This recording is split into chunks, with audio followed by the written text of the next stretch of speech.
Olá! Estamos aqui em mais um encontro, uma live do tema Alfabetização em Dados, que é um curso que nós estamos promovendo de formação e de divulgação científica na plataforma digital plural UFABC. Essa ação faz parte do projeto Plataforma Digital Plural, Inovação Social no Combate à Pandemia de Covid-19. E esse curso foi elaborado, né, foi construído, assim como o projeto que a gente está fazendo desde o mês de abril deste ano, foi elaborado em parceria com a Mariana Fernandes, que é estudante da pós em inovação, né, Engenharia e Gestão da Inovação da UFABC, e também é, como podemos dizer, professora do nosso curso, né? Mediadora do nosso curso e coordenadora desse projeto na plataforma. Então, hoje o tema, a gente já fez um encontro, uma live que vocês podem acompanhar e conhecer lá na plataforma Digital Plural e no nosso canal do YouTube, o canal Digital Plural UFABC, onde tem as playlists dos nossos cursos, né, dos mais variados cursos que tem lá, entre eles o Alfabetização em Dados. E hoje a gente vai falar do tema do Big Data ou Big Data.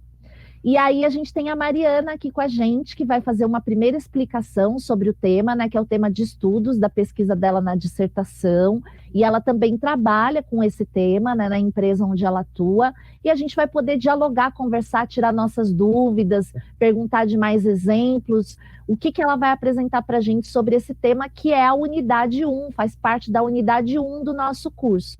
Então, da unidade 2, aliás, né, da unidade 2 do nosso curso. Então, Mariana, bem-vinda aqui, né, à nossa live, que você e eu sempre vamos puxar e vamos trazer convidados e tudo mais. Por favor, se apresenta aí para o pessoal e fala um pouco do nosso tema.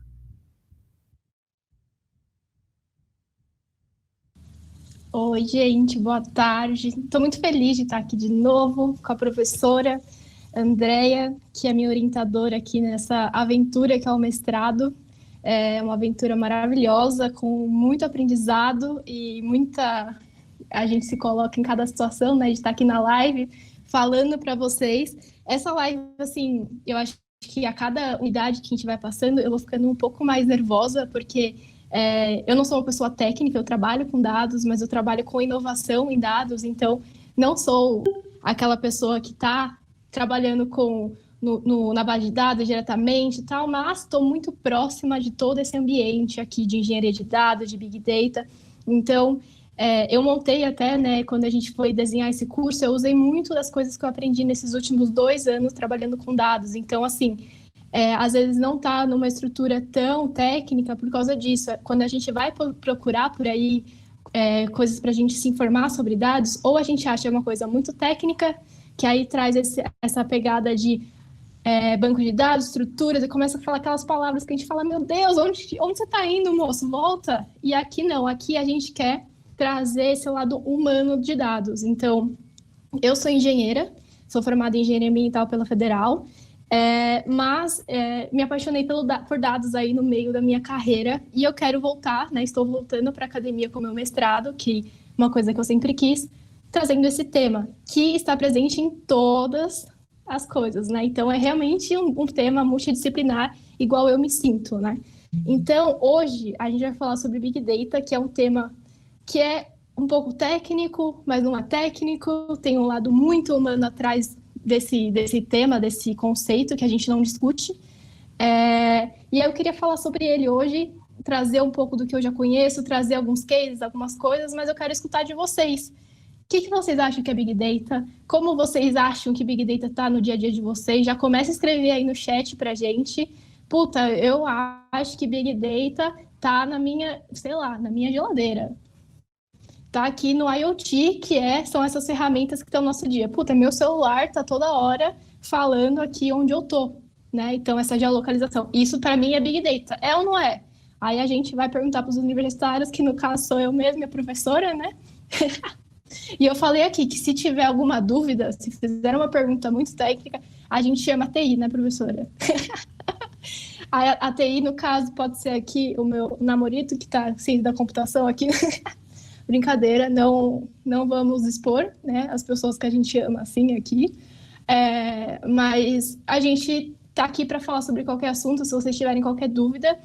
A gente tem um assunto pendente, professora, da unidade 1, que é o Open Data. Então, a gente poderia começar com esse assunto, depois a gente fala sobre o que é Big Data, onde surgiu esse conceito, o que ele significa, o que é esse volume de dados, e aí a gente vai falar um pouco das tecnologias que ele habilita. Então, lá no final, aí a gente vai falar um pouco de cloud, falar um pouquinho sobre bancos de dados, então, bem por cima para a gente saber e ter tranquilidade para falar sobre esses assuntos. Então, se a gente estiver numa reunião, ou se a gente estiver na faculdade, putz, eu já sei o que é isso daqui, eu tenho uma noção do que é. A gente não vai entrar em profundidade, mas isso é alfabetização em dados, a gente está confortável a lidar com tudo isso que é o futuro, né? Então, é isso, professora. Vamos conversar sobre Open Data, vamos falar sobre esse tema. Explica aí para o pessoal, o que é esse conceito, né, que está na nossa pauta também, que vai se misturar com esse conceito de Big Data também. Diga aí, Mari. Sim. Esse tema, ele está lá no final do primeiro curso, então acho que o penúltimo e último parágrafo, que a gente fala brevemente, né, e a gente traz um exemplo que eu acho que é uma inovação social tremenda, que é um projeto que é chamado Brasil.io, então é Brasil.io. Então, esse projeto, eu vou começar explicando o projeto para já dar um exemplo de Open Data. Então, eu gosto de aprender assim na prática. Então, o Brasil.io, ele traz dados públicos, que são dados que qualquer pessoa pode acessar, então são dados públicos do governo. Então, a gente já poderia acessar esses dados entrando em sites do governo, em qualquer sistema do governo. Porém, o que esse projeto faz que é tão inovador? Ele traduz isso para uma pessoa que não tenha conhecimento de banco de dados, não tenha conhecimento técnico, consiga ter acesso aos dados e consiga entender, trabalhar com esses dados. Por isso, essa inovação que a gente coloca e a gente traz esse conceito. E esse conceito ele está ligado também a outras coisas que são open source, open software, que é esse conceito da gente ter acesso, né, ao movimento, né, não é um conceito, é um movimento da gente conseguir ter acesso aos códigos que estão por trás dos nossos softwares, a gente ter softwares que são de uso livre, então democráticos, que as pessoas podem acessar. E, por exemplo, o LibreOffice, que a gente usa na universidade, né? Então, todo esse conceito, esse movimento que está por trás, que ele quer trazer dados, informação, códigos de forma limpa, transparente e acessível para todos. Eu acho que é isso, eu acho que é um assunto que você deve gostar muito, né, professora? Sim, para a gente é um desafio, né? Poder entender que existem esses grupos que estão fazendo esse trabalho fantástico de disponibilizar dados, de criar ferramentas para a gente poder usar, né, como as dos softwares livres, como você falou, além dos dados, as ferramentas que são livres, e que é um desafio, né, a gente entender como que esse pessoal consegue trabalhar em comunidade, como que eles conseguem trocar informações, como que eles conseguem disponibilizar esse conjunto de dados para que outras pessoas, outras organizações, outras instituições possam acessar e, a partir desses dados, tecerem as suas análises e tomarem decisões, elaborarem ações, elaborarem políticas públicas. E eu queria lembrar que, graças a essa curadoria, né, que a Mariana fez desse projeto, vocês podem entrar lá na nossa plataforma digital plural UFABC, clicar lá na parte de Big Data e análise de dados, e vocês vão encontrar os links do projeto, né, que ela citou. Então é isso, Mari. E agora, o que mais que a gente pode falar? Eu acho que a gente já pode falar de alguns comentários que surgiram, hein? Já temos 3 comentários aqui maravilhosos. Eu vou aqui voltar no YouTube só para colar aqui o nome de quem falou o quê. A Bianca, ela mandou aqui que Big Data está em tudo. E está mesmo. Então, cada vez mais que a gente está mais conectado na internet, aqui com o nosso aparelho, toda hora vendo, dando like e utilizando essas ferramentas, a gente está utilizando dados. E desde o cadastro em uma newsletter no Facebook até no celular, quando compramos uma comida no iFood. Ixi, fizemos propaganda de graça, sorry, esses aplicativos de compras online, onde eles não entregam nada, né? Então, são pessoas terceirizadas que entregam a comida e aí vários polêmicas atrás disso, né? Mas, enfim, assunto para inovação social que a gente pode comentar lá. Além do Wesley falou aqui, além da questão de volume de dados, como análise de Big Data, peraí, que ficou confuso aqui. Além da questão do volume de dados, como a análise de Big Data se diferencia da de outros dados? Ótima pergunta, a gente pode responder ela daqui a pouco. Eu acho que vamos para uma ordem aqui para ficar mais fácil, mas vamos responder ela hoje aqui. E, por último, a Adriana Vigarini perguntou: Big Data já faz parte de tudo, inclusive no nosso tão amado stream de vídeo. Mentira, vou falar Netflix e Amazon Prime. E outros streams de filmes e séries que estamos usando bastante nessa pandemia. E eles usam muito dados de comportamento. E aí a gente pode usar eles depois como exemplo aí de dados não estruturados, um spoilerzinho. Então, vamos começar com Big Data. O pessoal já falou, estão todos certíssimos. Está em tudo no nosso amado Netflix, que nos acompanha na quarentena. E vamos começar. Bora? Então, Então, bora. É muito difícil a gente saber quando surgiu esse conceito, tá, de Big Data. Na minha pesquisa, eu estou andando com ela, e até agora, o que eu achei foi o Francis Diebold, não sei, numa pesquisa dele de 2012, a pesquisa intitulada aqui de uma perspectiva pessoal da onde vem o termo Big Data, né? Então, a Personal Perspective on the Origins and Development of Big Data. É uma pesquisa que ele fez lá em 2012, ele fala, não dá para falar quem foi que surgiu com esse tema. Esse tema foi falado no restaurante por tal pesquisador, o outro lá no Congresso falou também esse termo, tudo em 1990, e aí ele coloca aqui alguns nomes, 5 nomes, que ele fala que ele entende que são essas pessoas que surgiram com esse termo tão conhecido hoje, né? Então ele fala do Massey, do Weiss, Indurkia, eu acho que eu vou ter que escrever tudo aqui no chat, porque é muito difícil, o Diebold, ele mesmo, e o Lane. Então eu vou mandar até no chat para todo mundo ver esses nomezinhos aqui. É muito difícil de falar. Então ele conta que ele entende que esse conceito surgiu em 1990, então ele está há bastante tempo, né, com a gente, 30 anos. Mas os estudos, assim, quando a gente vai ler e assistir alguns vídeos e vai atrás desse assunto, ele começou a ser falado mesmo em 2005, 2012. Então, só nos anos 2000 que esse assunto começou a cair ali na boca do povo, né? Digamos assim. Então, o que aconteceu também? Esse termo, ele está muito associado à quarta revolução industrial. Então, a gente teve 3 revoluções industriais que mudaram, né? Então, o contexto, né? O que significa uma revolução industrial é que ela muda o contexto, a forma que a gente vive, como a gente trabalha, como a gente estuda, muda tudo, né? Muda uma sociedade. E aí, o Big Data, ele está dentro dessa quarta revolução. Então, são vários temas, né?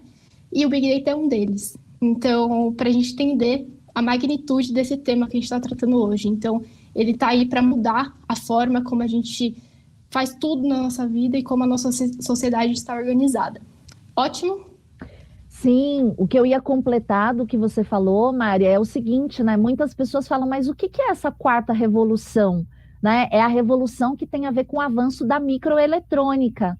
Então, a partir do momento em que a microeletrônica se populariza e se generaliza em todo tipo de produção de bens materiais e imateriais que a gente tem na nossa sociedade, hoje, vocês percebem que a gente tem o predomínio das tecnologias de informação e comunicação digitais, tanto nas interfaces, né, de produtos, quanto para coleta e desenvolvimento de armazenamento de informações.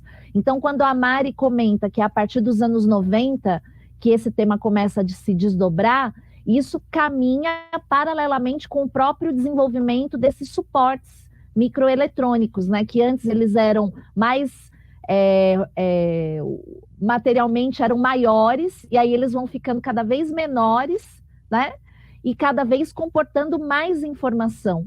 Então, nesse sentido, até chegar ao ponto da nuvem, que a Mari vai falar também. Ou seja, a gente vê que o avanço do Big Data, ele vai caminhando e tomando conta do nosso cotidiano na medida que a gente tem a miniaturização, né? da microeletrônica nos dispositivos, permitindo o maior número possível de dados, cada vez dados mais numéricos, armazenados, né? Muita informação, e aí isso passa a fazer parte da nossa realidade cotidiana, não só da tomada de decisões estratégicas de órgãos de inteligência, mas passa a fazer parte do nosso cotidiano, não é isso? Isso mesmo. Eu acho que é muito importante, a gente tem que prestar atenção nesse movimento, e ele não vai afetar só o nosso dia a dia quando a gente fala de redes sociais, de Big Data, IoT, ele também vai estar dentro da saúde, em outros lugares da nossa vida, que é essa tecnologia avançando,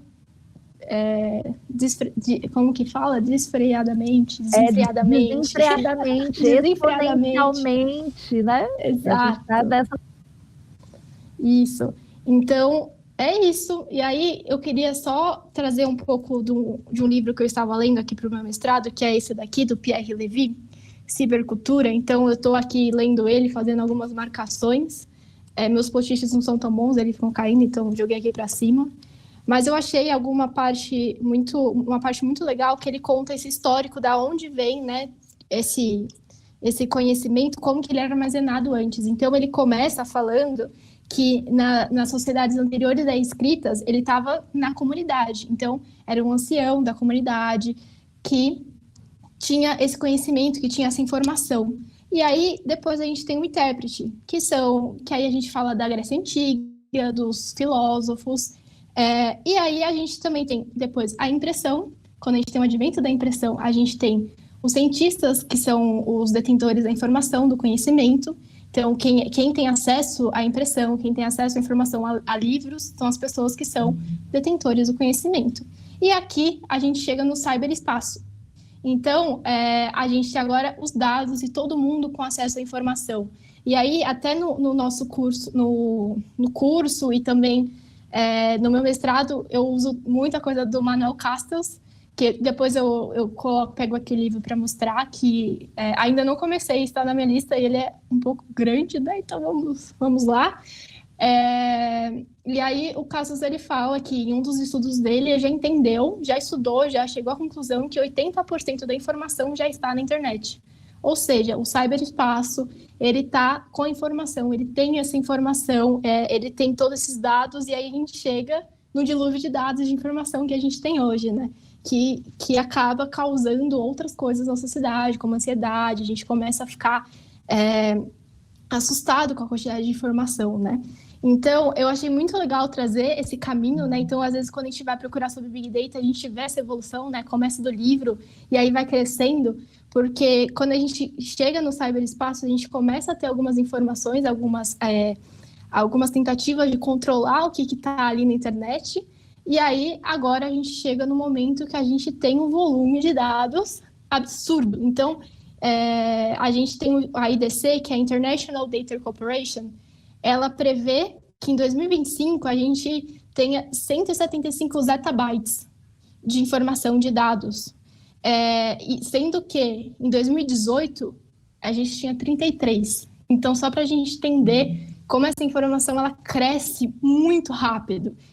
E aí, só para a gente contextualizar o porquê que ela cresce muito rápido nos últimos tempos, internet, redes sociais. Então, a gente tem um aumento de volume de dados que são por vídeo, por áudio, imagem. Então, isso também é dado. Então, isso é informação, isso é dado. Então, isso está fazendo o nosso volume de dados crescer muito. Mari, inclusive, acho que é o Wesley, né, que tinha falado. Qual que é a diferença, né? O que é a diferença do Big Data, né, do Big Data, em termos de questão de volume de dados e análise para outros tipos de dados? Tá, aqui, quando a gente fala de Big Data, a gente está falando desses conjuntos muito grandes e volume de dados muito grandes. E aí, a gente tem, dentro da classificação do que é dado, a gente pode ter ele como estruturado, que são as tabelas. Então, tabela que a gente conhece, Excel, essas tabelas organizadas, a gente tem um título e a informação bem tabulada. E a gente tem outros dois tipos, que é o semi-estruturado e o não estruturado. E aí, o semi-estruturado e o não estruturado, eles se conversam muito, porque eles são tudo que é diferente de tabelas, tudo que é dado não é organizado em forma de tabela. O semi-estruturado, a gente tem ainda uma estrutura, um jeito de enxergar ele estruturado. Semi-estruturado, não estruturado, esquece. É imagem, é vídeo, é esse tipo de dado que a gente falou que aumentou muito nos últimos tempos.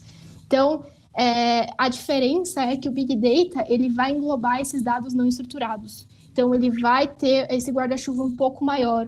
E aí, ele requer essas outras tecnologias para a gente conseguir lidar com ele. Então, o Big Data, ele tem algumas características que a gente consegue, né, falar sobre ele, que são os 5 Vs. Então, é bem assim, quando a gente fala de Big Data, um assunto básico é os 5 Vs, que eram 3 Vs, e aí, com o tempo, a gente foi entendendo que precisava mudar e aumentar para 5. Eu acho que é importante aqui a gente só frisar que Big Data e todos esses assuntos que a gente trata no curso de alfabetização em dados são assuntos novos. Então, eles estão ainda em transformação. Então, um exemplo é isso. A gente tinha uma definição, uma caracterização de 3 Vs, e a gente já entendeu que é mais que isso, são 5 Vs. E aí, conforme a gente vai aumentando o volume de dados, essa nossa interação vai aumentar cada vez mais, a gente vai precisar aprender novas formas de lidar com isso, né? Então, são assuntos em construção, tá? Então, não vamos aqui lidar com as informações que a gente tem, mas entender que as coisas, elas também vão... E aí, eu vou começar falando, então, dos 3 Vs. Vou começar com esse recorte aqui menor. Então, o primeiro V, volume. Então, quantidade de dados. Não tem uma quebra. Puta, aqui a partir dessa linha, eu tô falando Big Data. Não tem essa quebra, não existe em nenhum lugar que eu pesquisei, fala sobre isso. Então, se vocês virem em algum lugar, me mandem. Então, estamos aqui para trocar esse conhecimento. O que eu achei, não existe. O que muda depende da indústria. Então, algumas indústrias que não têm tantos dados, elas têm um Big Data, né, esse conjunto de dados um pouco menor. Mas, normalmente, ele está acima de terabytes, tá? Então, a gente falou aqui, zettabytes, putz, quanto que é isso? É muita coisa, gente. Eu vou fazer aqui, só para dar uma noção para vocês, a gente tem uma familiaridade com gigabyte, certo? Então, a gente sabe, nosso celular tem, sei lá, 64, 128 gigas. Cada celular 32, né? 32, 64, 128 e 256, né? Esses são os números que a gente lida hoje. Eu não sei, professora, disquete, lembra? Disquete, eu não sei quanto que tinha de memória, mas... Ah, menina, se eu te contar, a gente tinha, depois do PCXT, os computadores eram o 256, o 386, o 486 e não era gigabyte. Pois é, eu tenho um pendrive aqui em casa de 1 giga. Então, assim... hoje meu celular com 64 GB já está pedindo arrego aqui para mim, falando, meu Deus, aumenta essa memória. Então, assim, a gente conhece gigabyte, a gente tem, né, megabyte, gigabyte. Então, 1 megabyte é 1024 vezes 1 gigabyte, que são medidas que a gente conhece. E aí, entre o gigabyte e o terabyte, a gente tem, o zettabyte, a gente tem o terabyte, o petabyte, o exabyte e o zettabyte. Então, cada vez que a gente aumenta, né, muda o nome, a gente multiplica por 1024. Então, é muita, muita coisa. A gente está falando de muitos dados. Então, isso caracteriza um Big Data. O primeiro V é volume, certo? Então, vamos para o segundo, que é velocidade, que ele reflete na geração e processamento. Então, é a velocidade para a gente gerar. Então, aqui no curso, né, tem até uma foto que fala quanto que a gente gera de dados em 1 segundo, em 1 minuto. Então, é um volume absurdo que a gente gera numa velocidade incrível de dados. E aí, também é o quanto que a gente consegue processar esses dados, quanto que a gente consegue trabalhar com esses dados. E aí é uma característica do Big Data também. Terceiro, variedade. Então, quando a gente fala de dados estruturados, semi-estruturados, não estruturados, isso é variedade. Então, a gente tem dados vindos de vários lugares e várias fontes.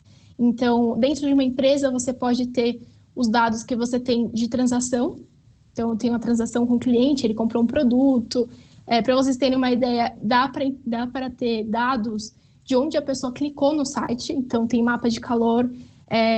Eu acho muito legal, porque em fraudes, normalmente eles usam isso, né? Se você quer saber se é um fraudador fazendo uma interação no e-commerce ou no site de um banco, você consegue entender pelo movimento que ele faz com o mouse nos pixels do computador, da imagem, né?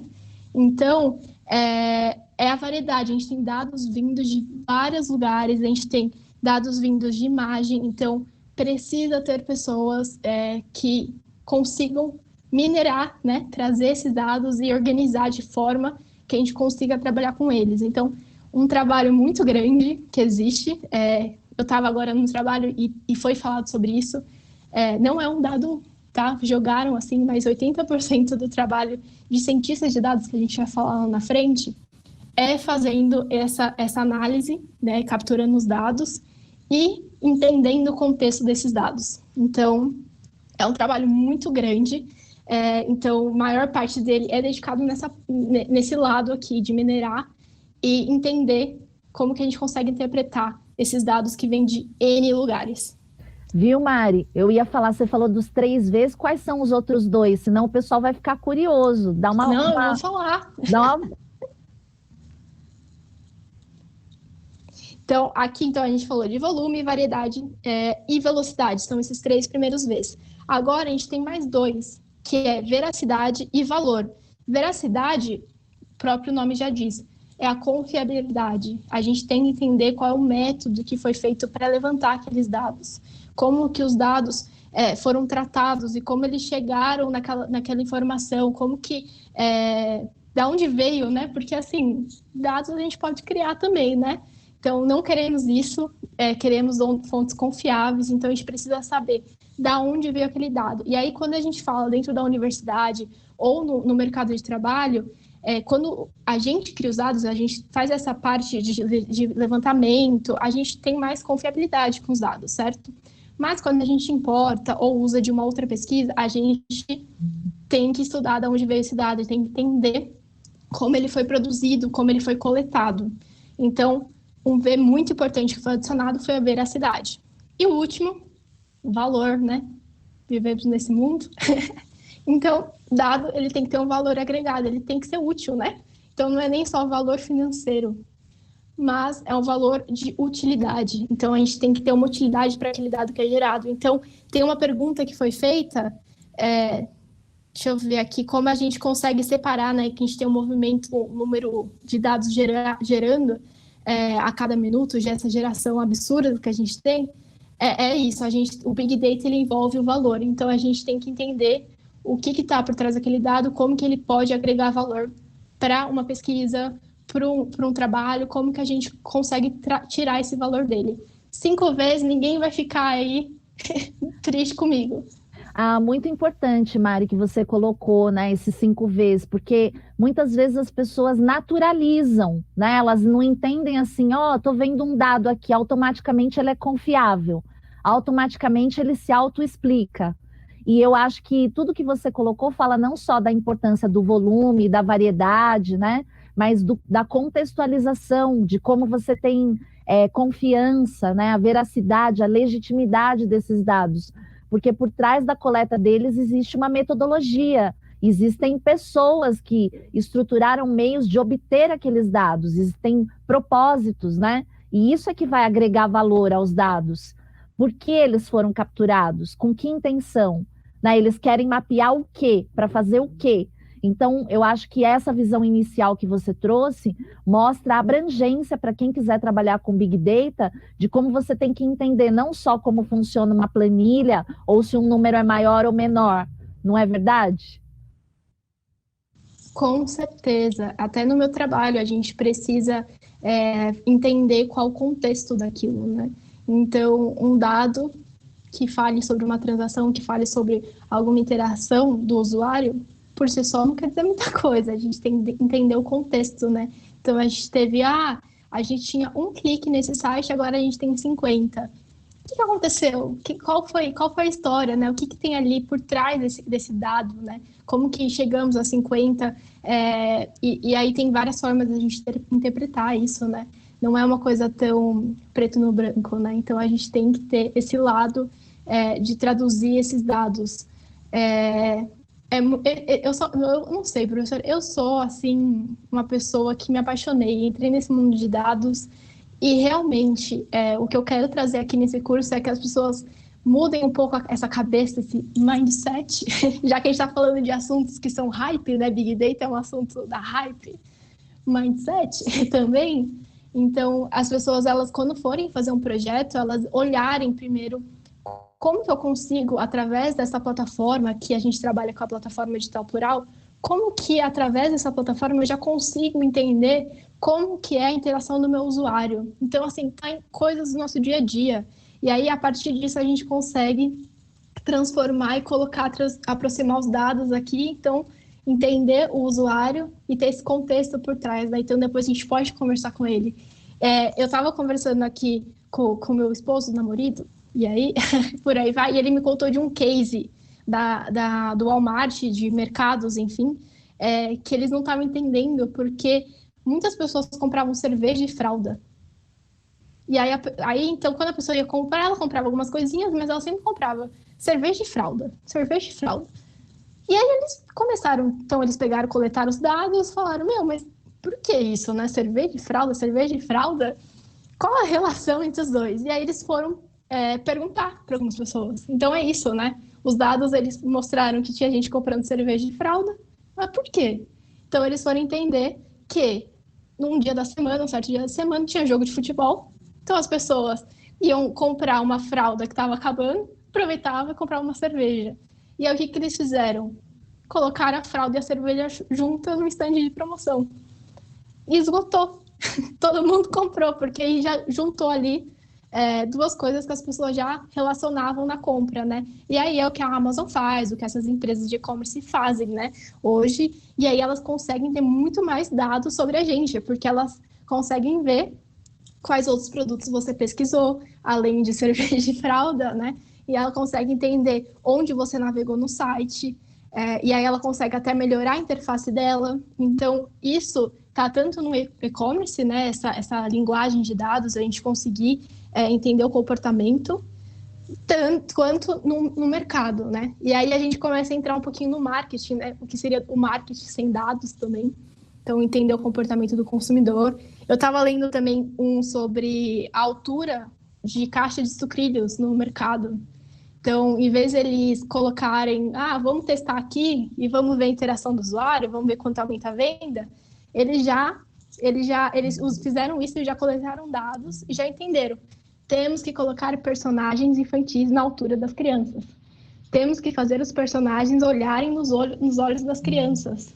Então, isso é assustador, assim, quando a gente pensa no contexto da sociedade, né? Sim, eu acho muito legal essas informações que você está trazendo, Mari, porque mostra que o grande desenvolvimento aí da área de Big Data está muito atrelado ao mercado, né?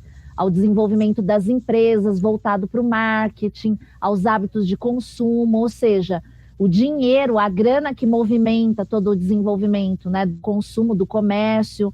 Mas, assim, por outro lado, o nosso desafio é como que a gente leva essa questão da Big Data para trabalhar as políticas públicas, para que esses dados possam ser tão utilizados de forma tão rápida como estão sendo no marketing, para outros benefícios na nossa sociedade, né? E aí tem algumas questões que o pessoal colocou aqui, perguntando, por exemplo, o que você acha do papel das plataformas como GitHub na democratização do aprendizado em programação, além de outros softwares?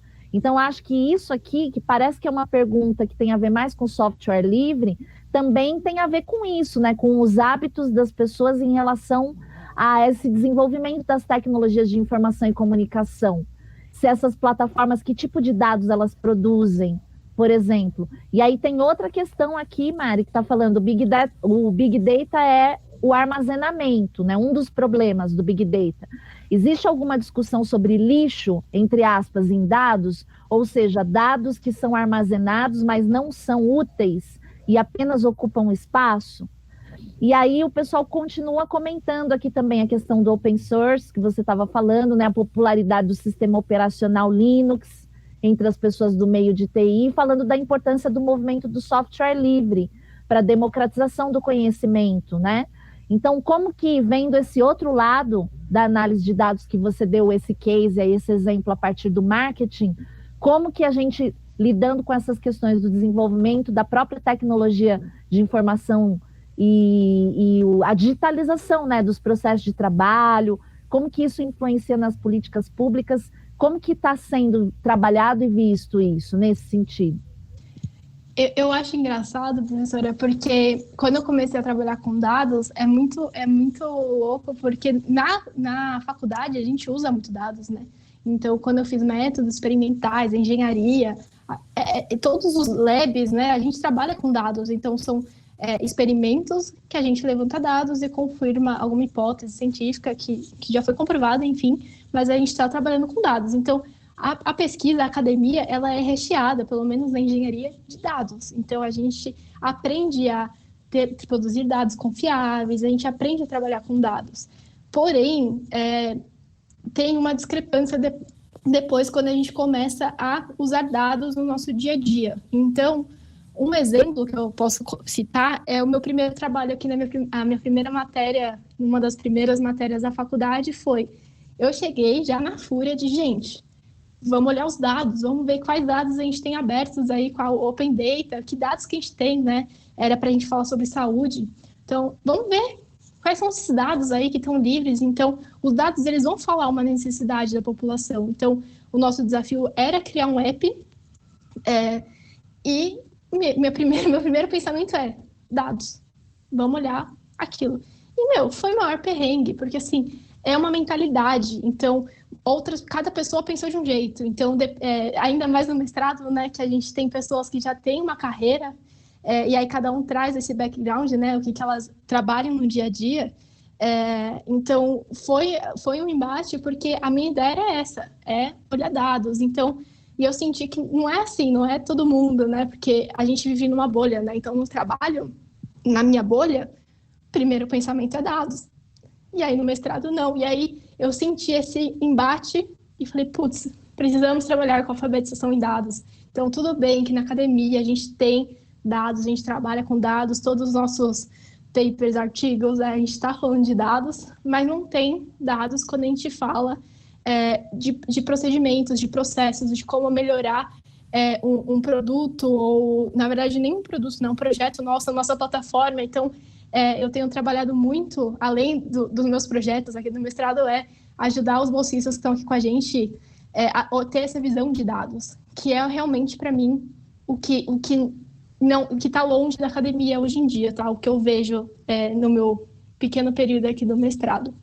E aí, o GitHub, eu tinha até um adesivo do GitHub no meu computador antigo, que eu adoro, que eles têm vários adesivos da marca deles, assim, com desenhos diferentes, né? E aí, como eu não sou uma pessoa técnica, não sou uma usuária de códigos, enfim, não tenho tantas interações, mas ele é uma frente que trabalha com esse lado de open, né? Então, é você conseguir ter acesso a esses códigos.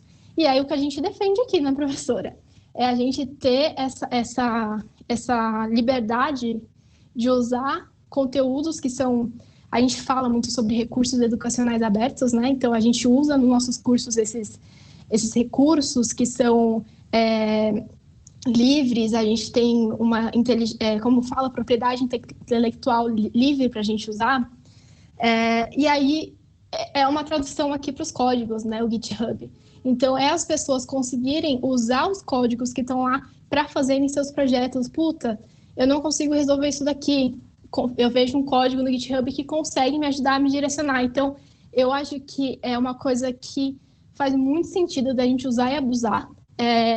Não consigo ter um pensamento crítico contra, tá? Não conheço tanto assim. Eu sei que esse lado dentro das empresas não é um lado muito incentivado, porque a gente está falando aqui de lucro, né? Então, são até mesmo dentro da empresa, né? Então, aqui a gente não está falando de dentro para fora, mas entre áreas, porque é aquele ponto de você ter o seu reconhecimento pelo seu trabalho. Então, um ponto negativo que, mesmo sem conhecer tanto, eu consigo falar é isso. A gente não consegue linkar com quem produziu. Tudo bem que GitHub são usuários que a gente não tem tanta clareza, assim, mas a gente não consegue ter essa linkagem, né? Igual quando a gente usa recursos educacionais, que a gente vai diretamente para a pessoa que produziu. É isso. O que mais que a gente tinha? Que aí falei muito. Tinha outras perguntas. Sim, o O pessoal lixo do estava Big falando da Data. questão do lixo, né? Como é essa diferença entre o que é útil, o que está ocupando espaço, como que é feita essa distinção? Porque a preocupação, acho que das pessoas também é entender assim, alguém pode achar que aquilo é lixo, sabe? Mas outro grupo, outra pessoa que está procurando uma determinada informação, diria, não, isso pode ser lixo para você, mas para mim não é lixo. Então, o critério do que é lixo também depende de uma contextualização. Como que funciona isso? O que você tem visto? Eu vi isso, esse assunto entrou para mim hoje um pouco. Não pesquisei muito ainda sobre, é um assunto ótimo para pesquisar. Mas assim, entendo que cada empresa tem as suas regras para isso, né? Então, é um volume absurdo que está sendo gerado, a gente precisa entender como a gente vai lidar. Não é uma coisa ainda que a gente tá preocupado, eu acho, tá? Então, pelo menos aonde eu trabalho, o que eu vejo, a gente não está preocupado com isso porque a gente ainda tem espaço para armazenar, tá? Eu posso dar uma pesquisada, olhar, voltar na próxima aqui para a gente falar sobre esse assunto, mas algumas consultorias já estão começando a falar sobre esse tema. Então, é um tema que está começando a ser falado e aí eu posso dar uma olhada mais e trazer na próxima como que tá sendo lidado. Mas o que eu vejo ainda temos espaço para armazenar em alguns lugares, e aí é onde eu vivo, né? Onde eu vivo ainda está ok, mas eu vou dar uma olhada e ver como que é fora da minha bolha. Tá ótimo. Tem Beleza. mais alguma? Acho que você que tem que dar uma olhadinha. Deixa eu aí que olhar você tá aqui. vendo. Eu estou vendo direto aqui no YouTube. Na comunidade de TI, existe um forte senso de open source. Basta ver a popularidade do sistema operacional Linux entre pessoas no meio de TI. Verdade, verdade. Eu não aderi ainda ao Linux, porque ainda não deu certo no meu computador. Tentei colocar, ele não funcionou por nada. E então não aderi, mas tentei já. Bom, não sei o que acontece, mas o que é muito legal disso é que quando você entra nessas comunidades, então tem alguns eventos que falam sobre isso. Tem um evento que eu gosto muito, que fugiu o nome aqui, mas eu vou resgatar para falar para vocês, que esses eventos eles falam: traga o seu computador que a gente instala um Linux para você. Então, é muito legal isso da comunidade de TI. Então, eles realmente usam mais Linux por ser open source, né? Porém, eles também incentivam as outras pessoas ajudando, né? Esse senso de comunidade, de, putz, vem aqui, traz seu computador no evento que a gente instala, a gente te ajuda a Sim, utilizar. isso é muito interessante porque existe uma quebra dessa visão, né, de uma pessoa ser só usuária de um sistema. Existe um incentivo para que haja uma alfabetização, como a gente está falando em dados, mas em softwares, em linguagem de programação, para romper essa dicotomia entre aquela pessoa que vai ser só usuária e não domina nada dessa linguagem e os especialistas. Então, é muito interessante disseminar essa cultura, né?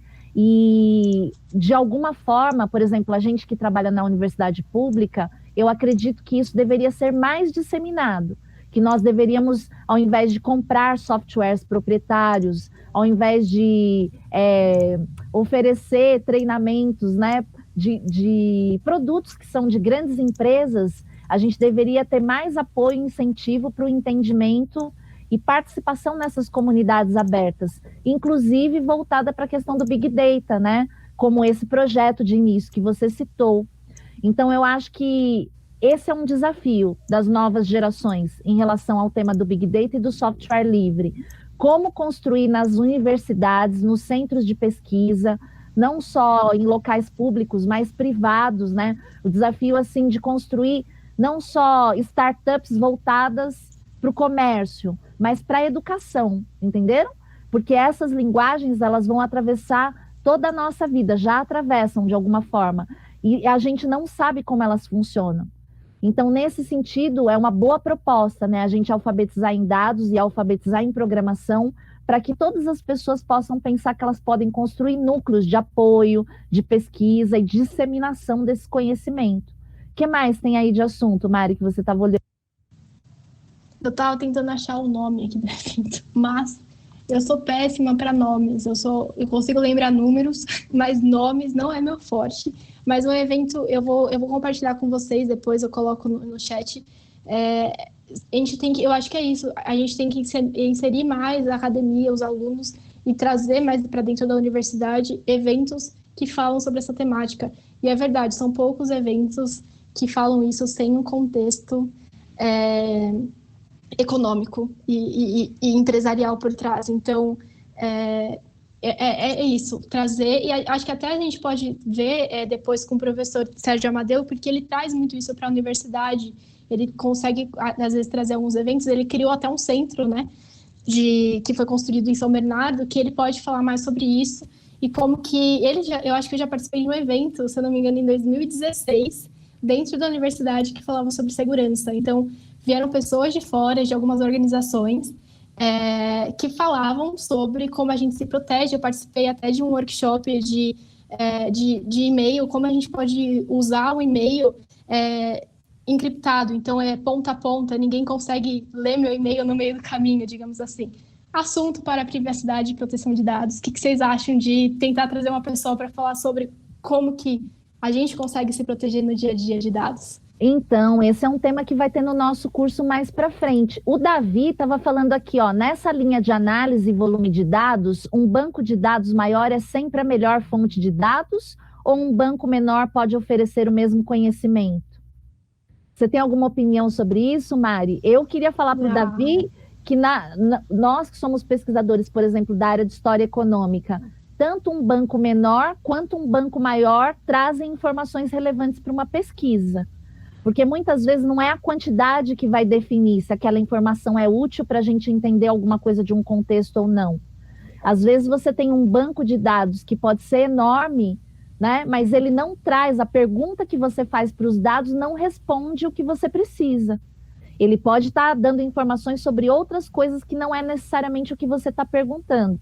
E um banco de dados menor, ele pode oferecer, sim, um grande conhecimento sobre um tema, mesmo sendo pequeno, porque é a pergunta que você faz para aqueles dados. Então, queria saber o que você acha disso, Mari. Eu acho importante a gente destacar que quando a gente fala em Big Data, muitas vezes o pessoal pensa só no V do volume, né? Mas depende muito das perguntas que nós fazemos como pesquisadores e pesquisadoras para ter o valor, que é o outro V, se aquele dado é útil ou não. Você tem algum exemplo, alguma coisa para comentar sobre isso? Eu tenho uma palavra para isso. Depende. Depende muito do que você quer estar estudando. Eu já fiz, eu trabalhei já, algumas vezes produzindo produtos, né? Então, como a gente consegue monetizar a partir dos dados, como a gente cria produtos, como a gente consegue trabalhar com os dados. E o meu grupo de experimento eram 3.000 pessoas. Não estou falando de Big Data, eu fazia tudo tranquilamente no Excel, super tranquilo, e eu consegui entender um pouco do comportamento do usuário.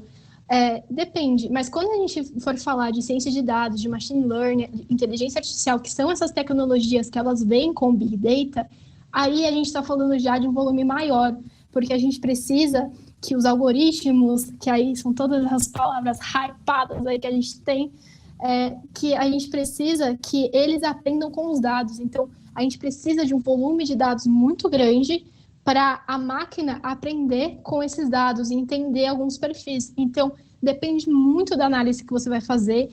A gente vai falar na próxima live sobre analytics. Então, eu separei de propósito, tá? No curso Analytics e Ciência de Dados, porque foi uma coisa que eu demorei um pouco para entender no dia a dia.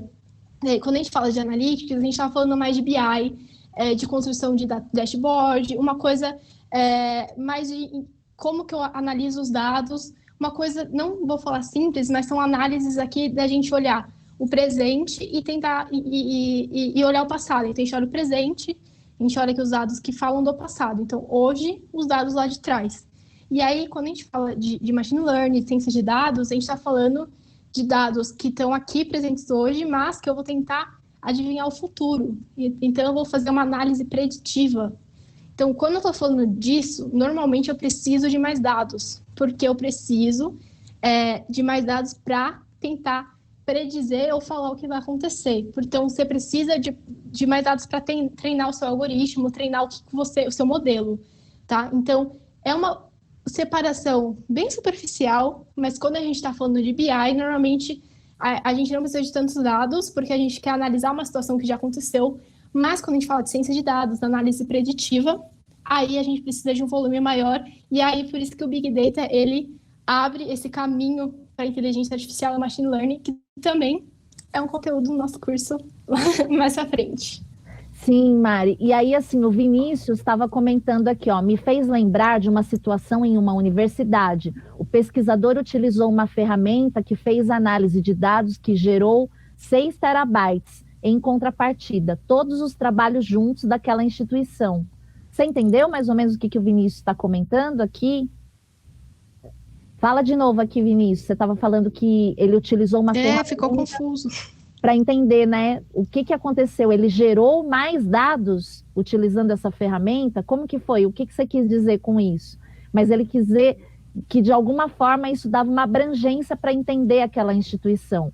E o Wesley falou aqui, ó, vocês acham que falta essa parte de alfabetização em dados nas formações acadêmicas atuais? Eu acho que falta, né? Por isso que a gente está fazendo esse curso aqui de divulgação científica. Porque, assim, eu acho que um ponto para a gente entender é que se você tem empresas privadas somente gerando os dados e utilizando isso para fins comerciais, a gente atinge um ponto da dimensão da sociedade, que é a parte econômica, né? E num determinado aspecto, que é a comercialização de produtos. Mas, no meu entendimento, todas as áreas de conhecimento, quando trabalham com dados, vão desdobrar outras facetas da utilização dos dados na nossa vida humana. Por exemplo, né, a Mari falou aqui da questão da saúde, né? Nós precisaríamos de ter muitas pessoas alfabetizadas em dados e lidando com as informações relacionadas à saúde no contexto que a gente está vivendo da pandemia, né? A gente, essa semana, atingiu a triste marca de mais de 100 mil mortos, né, por Covid-19 no Brasil, e aí é o país, um dos países que mais morreu gente, e tem vários fatores que influenciam para isso ter acontecido. Dominar esses dados, né, tanto em relação aos que foram mortos, quais foram os desdobramentos, as consequências, de que forma essas pessoas morreram, que síndromes foram desenvolvidas, qual a faixa etária, qual o gênero, qual a condição socioeconômica. Então, assim, ainda falta muita investigação sobre isso, né, para entender como funciona uma pandemia, por exemplo. Então, só na área da saúde, pensa quantas pessoas nós teríamos que ter a partir desse fato, desse acontecimento histórico que nós estamos vivendo, da pandemia, né, sem contar as milhões de pessoas infectadas, que aí você poderia trabalhar essas questões da análise preditiva, né? Porque essa não será provavelmente a primeira, não é a primeira e não será a última pandemia pela qual a humanidade vai passar. Então, nesse sentido, né, a alfabetização em dados na área da saúde, formação de profissionais para isso é uma emergência real que nós precisamos colocar. Além dos exemplos que a gente deu aqui, por exemplo, sobre aspectos econômicos de consumo. Você tem mais algum exemplo? Mas eu colocaria um ponto aqui de democratização, porque a gente tem o Albert Einstein como uma referência em dados. Então, eles têm uma CDO, que é mulher, inclusive, que eles têm uma área de dados. Então, a gente precisa ter isso em hospitais públicos, no governo, políticas públicas. Então, eu colocaria mais esse ponto aqui, quando a gente fala de dados na área da saúde. Existe um pouco, mas a gente precisa ter uma coisa mais democrática, né? Com acesso a todos. Pessoas trabalhando. Inclusive, tem uma pergunta aqui, ó, Uli Moura. Vocês acham... Minha amiga! Então, eu tô vendo aqui, ela mandou até uma carinha, um emoji aqui com um coraçãozinho. Beijo, a Uli disse assim, vocês acham que existe uma faixa etária mais propensa a assimilar o uso e interpretação de dados? Ou esse nicho, para quem está fora da academia, é mais voltado para os jovens? Mary, amiga, tá linda. Tá mesmo, Mary, tá linda. E aí, ela é uma fofa. A pergunta que ela fez eu acho muito relevante, porque eu acho assim que os jovens, eles teriam que ter prioridade nessa formação, né? Porque a gente está com toda uma geração aí para entrar nessa mentalidade, desenvolver carreiras, desenvolver projetos, mas eu acho que isso não é um empecilho para as pessoas de todas as idades trabalharem e compreenderem, né? Nunca é tarde para você ter pessoas desenvolvendo projetos e análise e entender esse contexto. Fala aí, Mari, um pouco. Eu acho que eu nunca pensei muito sobre esse tema, mas eu acho que a gente precisa dos jovens e das crianças cada vez mais conscientes dos dados que elas estão produzindo, porque cada vez mais a gente vai ter a geração de dados dentro da nossa casa. Então, quando a gente fala de IoT, que é um outro pilar da indústria 4.0, a gente está falando de geladeiras, televisões, robôs, aspiradores, tudo isso conectado e falando sobre dados e coletando nossos dados. Então, eu acho que é uma coisa urgente para jovens e crianças, mas é um assunto de todo mundo, todas as idades, gênero, diversidade, todo mundo deveria entender um pouco sobre isso. Lógico que profundidades diferentes, não, mas e eu a gente precisa saber disso. Você falou da diversidade, né? Porque assim, como os dados têm que ser contextualizados e eles têm que ser interrogados também, é a partir da diversidade de pessoas, né? Que você tem perguntas diferentes que são feitas para esses dados e que vão gerar análises diferentes. Então, por exemplo, a gente está vivendo um contexto que é importante um diálogo intergeracional, pensando em faixa etária. Porque antigamente as pessoas que tinham 60 anos eram consideradas pessoas inúteis para o noesse sistema, né? Ou aposentadas. E aí vem mudando a noção do que é ser velho, por exemplo, né?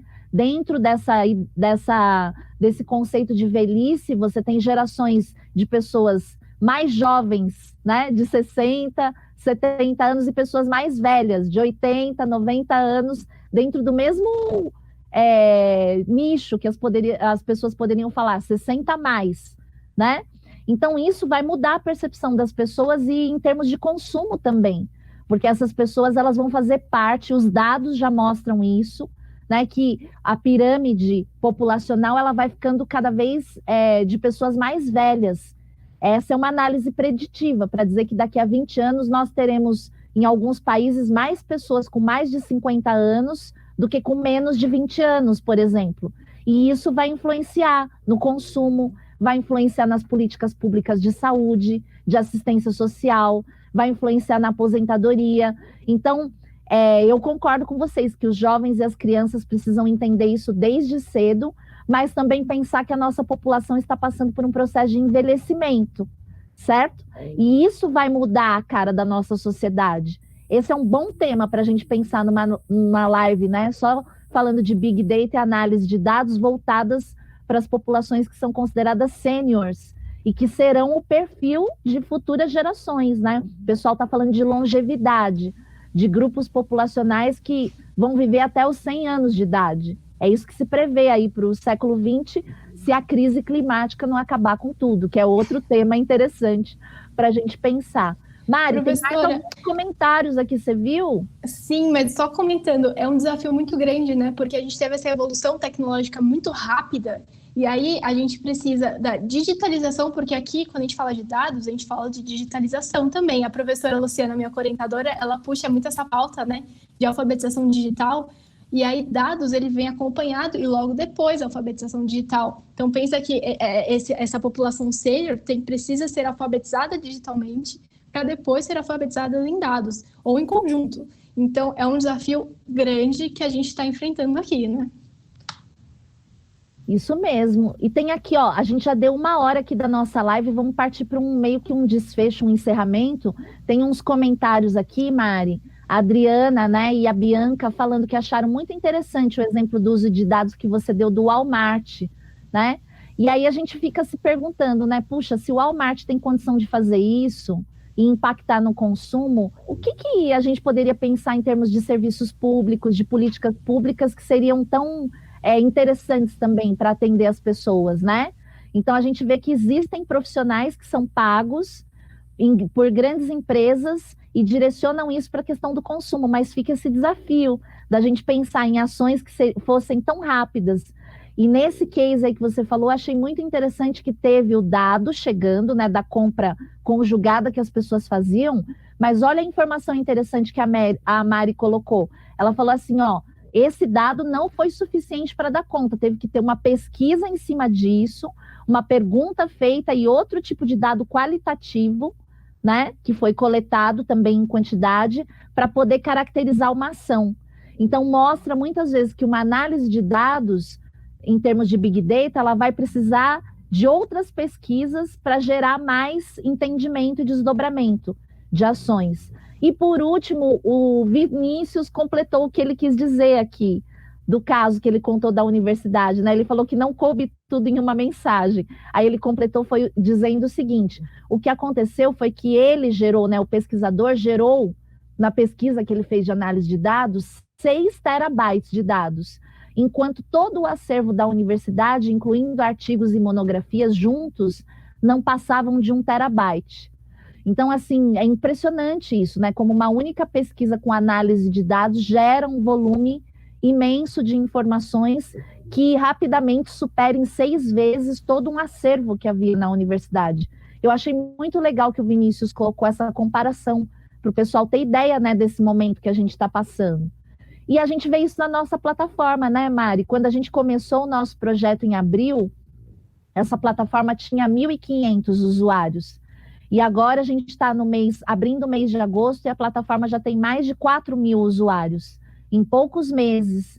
E isso se deve a vários fatores, né? Dentro do nosso projeto, a questão do isolamento social, das pessoas estarem fazendo mais cursos online, né? E que tipo de interação pode ser mapeada dessas 4.000 pessoas que estão ali, as mais variadas. E a gente vai precisar de muito tempo para analisar isso. Daí a importância da pesquisa de mestrado que a Mari está fazendo para ajudar. Então, Mari, faz uma fala de encerramento aí sobre o nosso tema de hoje. Se você está vendo mais algum comentário aí, por favor. Bora lá. Não temos mais nenhum comentário, mas adorei todos os comentários hoje. Várias perguntas até difíceis que eu não soube responder, mas é isso, né? A gente está aqui em constante aprendizagem e todo mundo junto, né?